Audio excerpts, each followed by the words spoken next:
मदारिस तक YouTube channel को जरूर सब्सक्राइब करें। अल्हम्दुलिल्लाह कफ़ा वस्सलामुन अला इबादिल्लाहिल्लज़ीना अस्सफ़ा।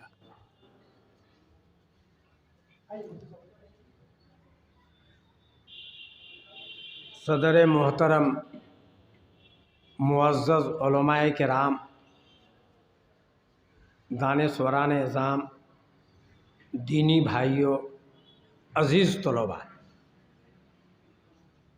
आज की ये मजलिस मस्जिद शाह वलीउल्लाह इसकी इफ्तिताह के एतबार से इस मजलिस को मुनक़िद की गई है। असल तो इफ्तिताह नमाज से करेंगे। ये कहा गया कि लोग आए हुए हैं, कुछ देर दीन की बात हो जाए। यकीनन हम मुसलमानों के लिए मस्जिद की बड़ी अहमियत है।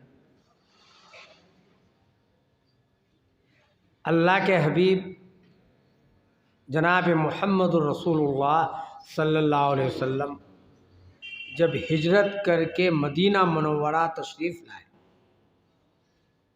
तो आप सल्लल्लाहु अलैहि वसल्लम अपने घर या हुजरा बनाने से पहले मस्जिद नबवी की बुनियाद रखी और मस्जिद बनाए। मस्जिद इस्लाम में इज्तिमाइयत की जगह है। मस्जिद के अंदर नमाज होती है, जमात के साथ नमाज होती है। पंजा वक्त नमाज में महल्ले वाले जमा होते हैं। जुमे में 4-5 महल्ले वाले आकर के जमा होते हैं। ईदैन में और 2-4 गांव वाले मिलकर के इकट्ठे होते हैं। इस्लाम के अंदर इज्तिमाइयत है। इज्तिमाइयत के बगैर कोई चीज़ नहीं हो सकती है और मस्जिद ये सबसे बेहतरीन इज्तिमाइयत की जगह है।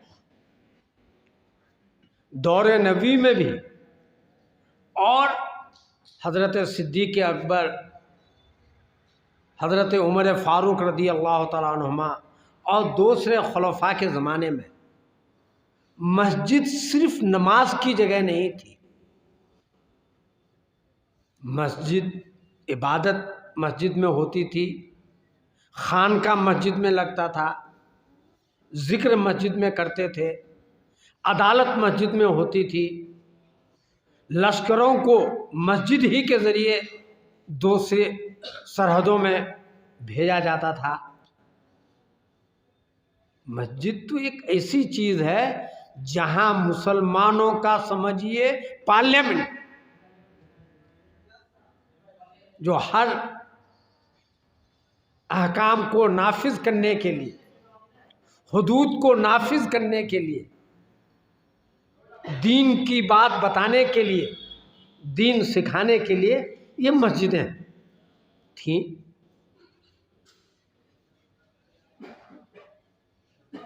फिर मरूर ज़माने के बाद मदारिस की तालीम के लिए अलग इंतज़ाम किए, जिसको हम मदरसा कहते हैं। वहाँ दरसगाहें होने लगी। मस्जिद को इबादत के लिए मखसूस कर दिया गया। उसी के साथ साथ हुदूद को नाफिज करने के लिए, क़वानीन पर अमल करने के लिए दारुल क़ज़ा, महकमे शरिया और इस किस्म की चीज़ें बनाई गई। मशवरा गाह बनाया गया, पार्लियामेंट समझ लीजिए, दारुल मशवरा। लेकिन इन तमाम चीज़ों के बावजूद मस्जिद एक ऐसी जगह है जहां जुमे में हम अपने मुसलमान भाइयों को एक पैगाम देते हैं। वो पैगाम शरीयत पर अमल करने के एतबार से भी, शरीयत के अहकाम भी बताया जाता है, और साथ ही साथ दुनिया में कैसे ज़िंदगी गुजारी जाए। हालात अगर आ जाएं तो उन हालात का कैसे मुकाबला किया जाए। हमें फितने के ज़माने में, बला और मुसीबत के ज़माने में हमें क्या करनी चाहिए। मस्जिद के ख़तीब जुमे में अपने खुतबे में ये बयान करते हैं, और अल्हम्दुलिल्लाह आज तक ये अल्लाह का शुक्र है कि उलमा की बात को आम मुसलमान सुनते हैं, तवज्जो देते हैं और अमल करने की कोशिश करते हैं। ये मदरसा मस्जिद जो हज़रत शाह वलीउल्लाह मुहद्दिस देहलवी रहमतुल्लाह अलैह के नाम पर मंसूब, आप तमाम हज़रात जानते हैं कि हिंदुस्तान में, बल्कि बैरून हिंद में भी हज़रत शाह वलीउल्लाह मुहद्दिस देहलवी रहमतुल्लाह अलैह की इल्मी खिदमात, ख़ास तौर पर हदीस की खिदमात,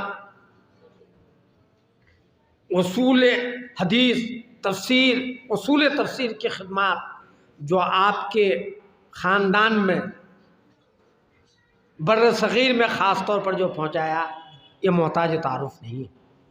उसी के साथ साथ शाह वलीउल्लाह मुहद्दिस देहलवी रहमतुल्लाह अलैह जब मुल्क के अंदर बदअमनी देखी, तवाइफुल मुलूकी इसके अंदर पाई गई, तो शाह वलीउल्लाह मुहद्दिस देहलवी रहमतुल्लाह अलैह ने कोशिशें की, उनमें सुधार की और उनको सही रास्ते पर लाने की। और आप कलमे हक कहने में बादशाहों को, बड़े बड़े हुक्मरान को से मरूब नहीं हुए, उनके सामने भी ये कहे। ख़ास तौर पर आपके खल्फ़े रशीद, आपके फर्जंद अकबर हज़रत शाह अब्दुल अज़ीज़ मुहद्दिस देहलवी रहमतुल्लाह अलैह ने तो गोया उलमा के अंदर और मुल्क के अंदर एक इनकलाब पैदा किया।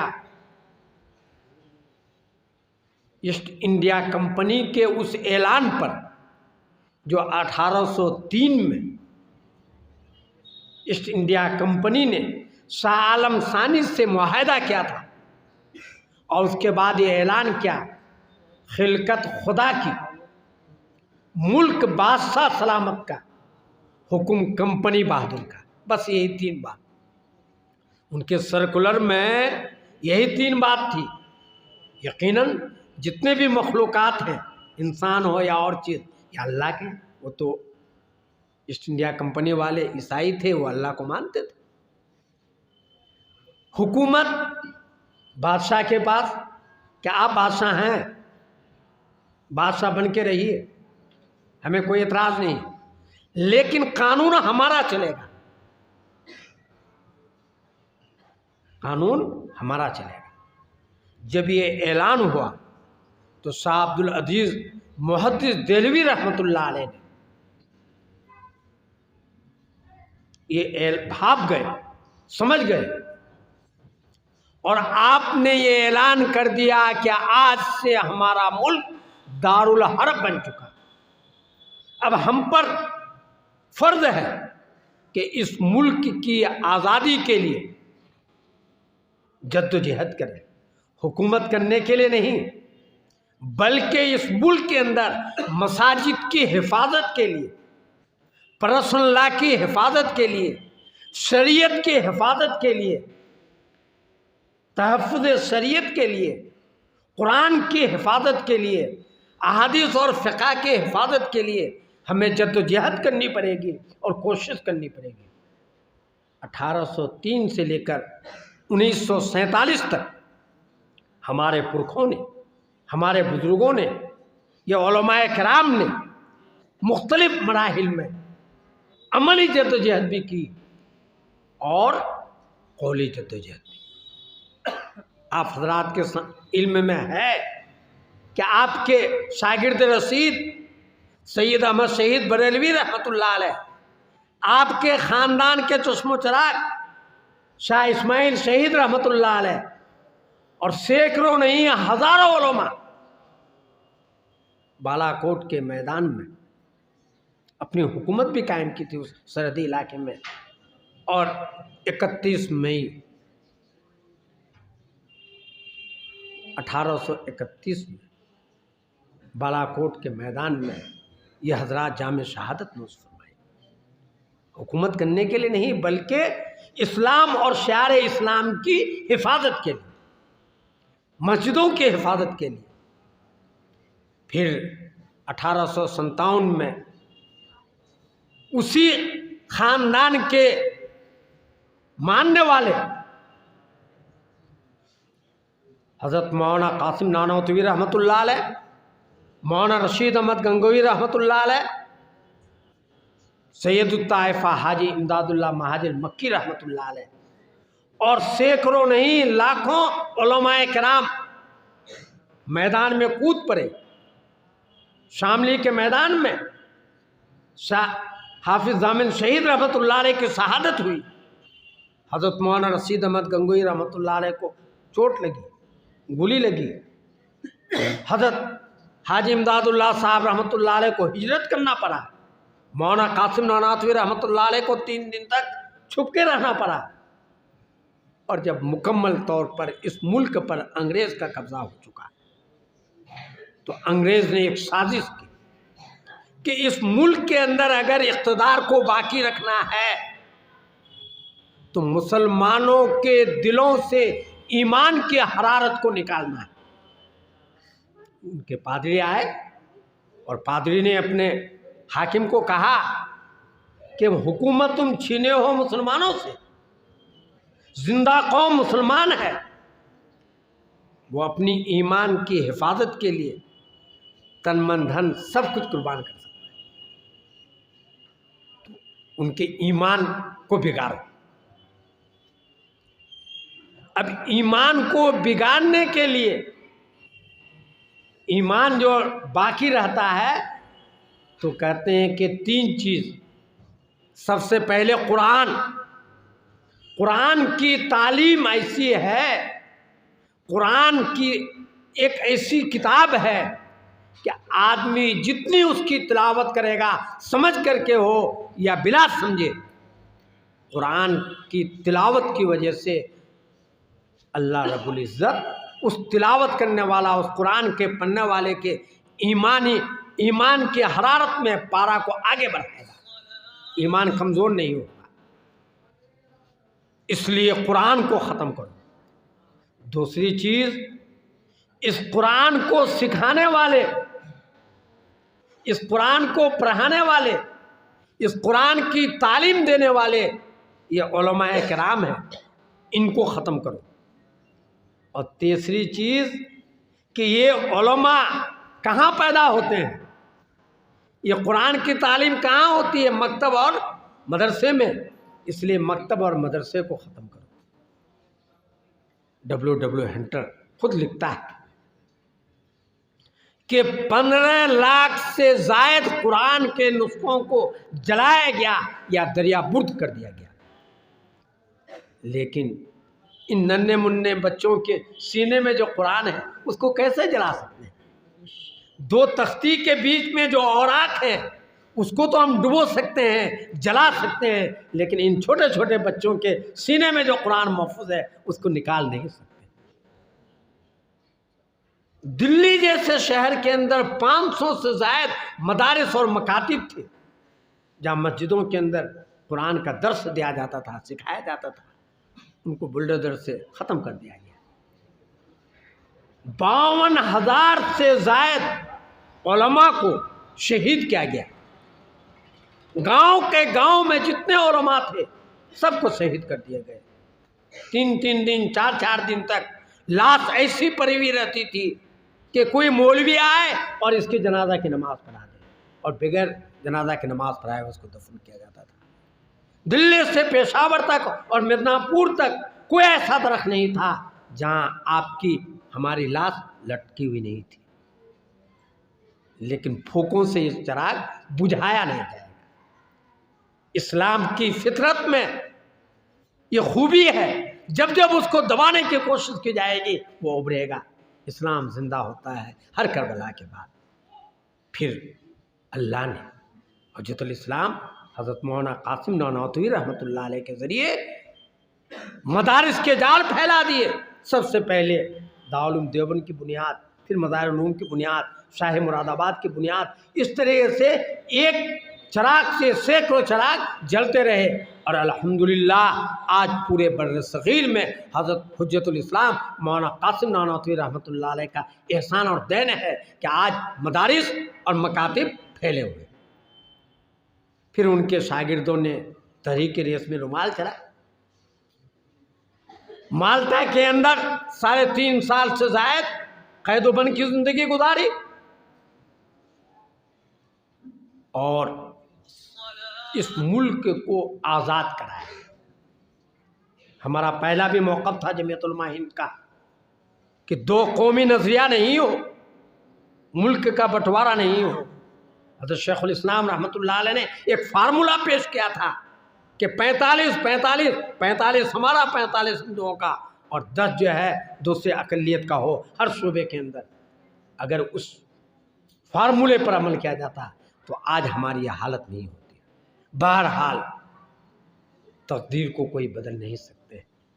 मुल्क का बंटवारा 15 अगस्त को हो चुका। हमारे यहाँ जो अक्सरियत, मुल्क की अक्सरियत का हिस्सा हिंदुस्तान में रह गया और थोड़ा सा हिस्सा मगरिब में और कुछ मशरिक़ के अंदर हमारे भाइयों को दे दिया गया। हम ज़ीरो से अब शुरू हुए। तालीम के एतबार से भी दुनियावी तालीम में जिस वक्त मुल्क का आज़ाद हो रहा था 45% से ज़ायद अफसरान मुसलमान थे, DM, SP, DSP सब। लेकिन सब के तबादले आबादी के नाम पर सब चले गए, एक सिर्फ रह गया। हमने 1947 के बाद ज़ीरो से तालीम शुरू की और अल्हम्दुलिल्लाह आज हर साल 50 से ज़ायद IAS अफसर पैदा हो रहे हैं और भी पैदा करने की ज़रूरत है। जितना हम ज़्यादा तालीम में ध्यान देंगे उतना हमारे लिए कामयाबी होगी। लेकिन मेरे भाई, एक बात जो मुझे अर्ज़ करनी है इस मजलिस के निस्बत पर, हज़रत शेखुल इस्लाम मौलाना हुसैन अहमद मदनी रहमतुल्लाह अलैह जो जंग आज़ादी के ज़माने में 12 साल कैद-ओ-बंद की ज़िंदगी गुजारी। Naini jail, Ahmedabad jail, Moradabad jail, Karachi jail, ये गवाह। जब मुल्क आज़ाद हो गया और लोग हिजरत करके जाने लगे पाकिस्तान, हज़रत मदनी रहमतुल्लाह अलैह पर लोगों का आपके हुक्म और इशारे पर लोग खड़े थे। मैंने सुना कि कंपनी बाग जो सहारनपुर में है 1 लाख से ज़ायद मुसलमान अपने बोरिया बिस्तर को बांध करके आ गए थे पाकिस्तान जाने के लिए। हज़रत मदनी रहमतुल्लाह अलैह सहारनपुर आए, मज़ाहिर उलूम के कुतुब खाने में गए, हज़रत शेख ज़करिया साहब रहमतुल्लाह अलैह और शाह अब्दुल कादिर साहब रायपुरी रहमतुल्लाह अलैह को बुलाए और तीनों आदमी 3 दिन तक मशवरा करते रहे कि हमें हिंदुस्तान में रहना है या लोगों को आज़ादी दे देनी है कि आप लोग चले जाइए। इसलिए कि पूरा मुल्क मगरबी यूपी पर था कि अगर मगरबी यूपी के मुसलमान चले जाएंगे तो पूरे मुल्क से मुसलमान खाली हो जाएंगे। और दूसरों का तो ये उनकी ये साजिश थी ही, वो चाहते भी थे कि अक़लियत में हो।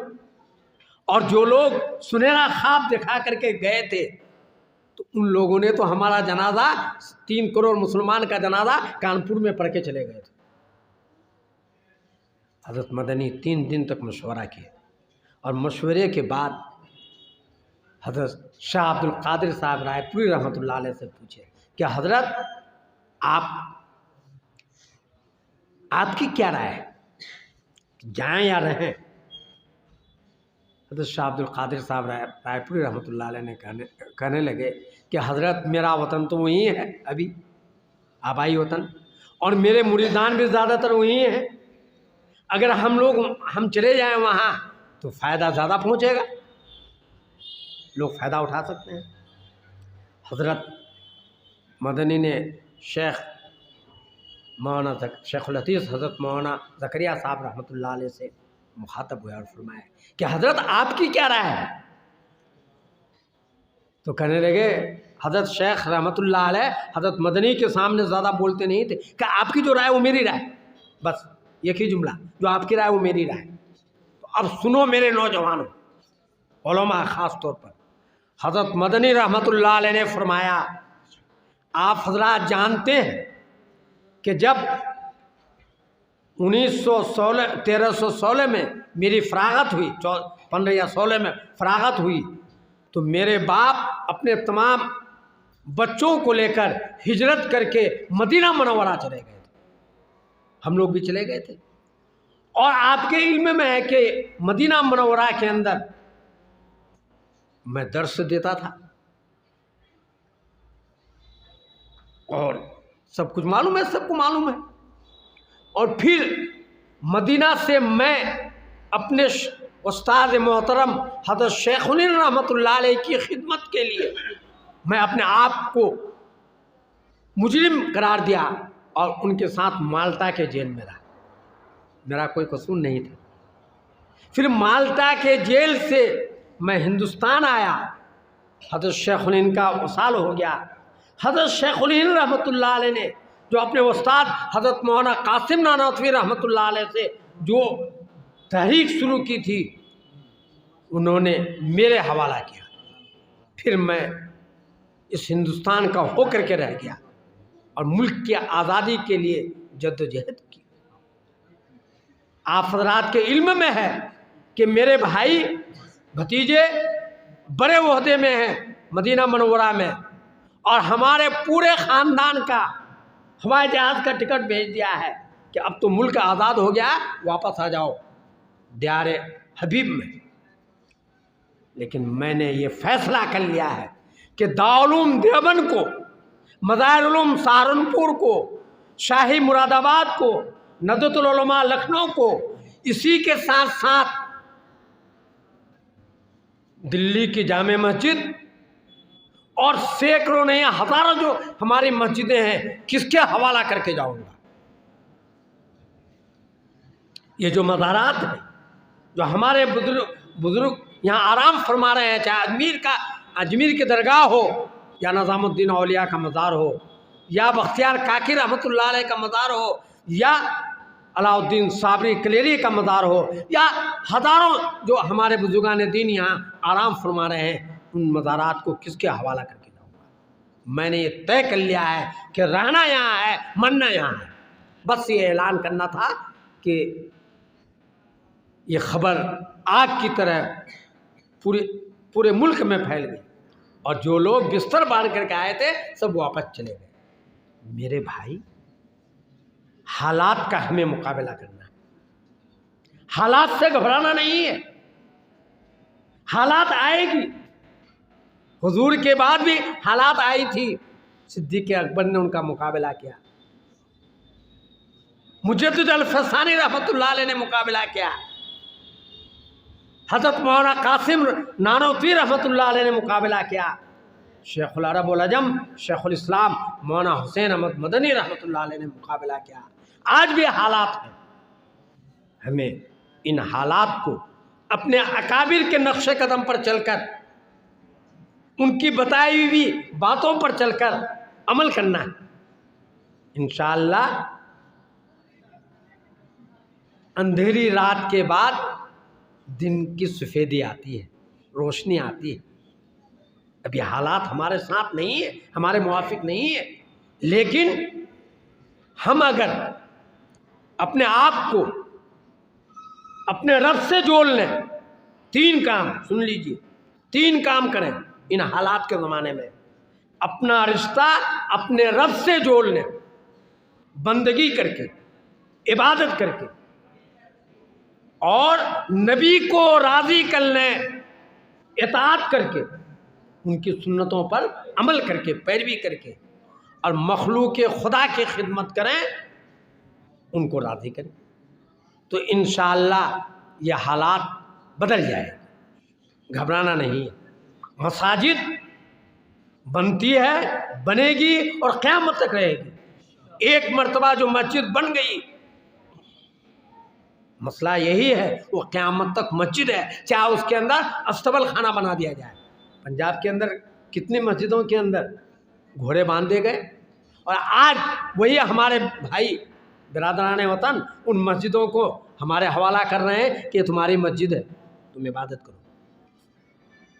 एक जगह बिहार के अंदर मस्जिद के अंदर गैर मुस्लिम रोज़ाना अज़ान दे रहे हैं, मस्जिद के अंदर रोशनी डालने हैं, नमाज नहीं हो रही है, इसलिए कि कोई वहाँ मौजूद नहीं।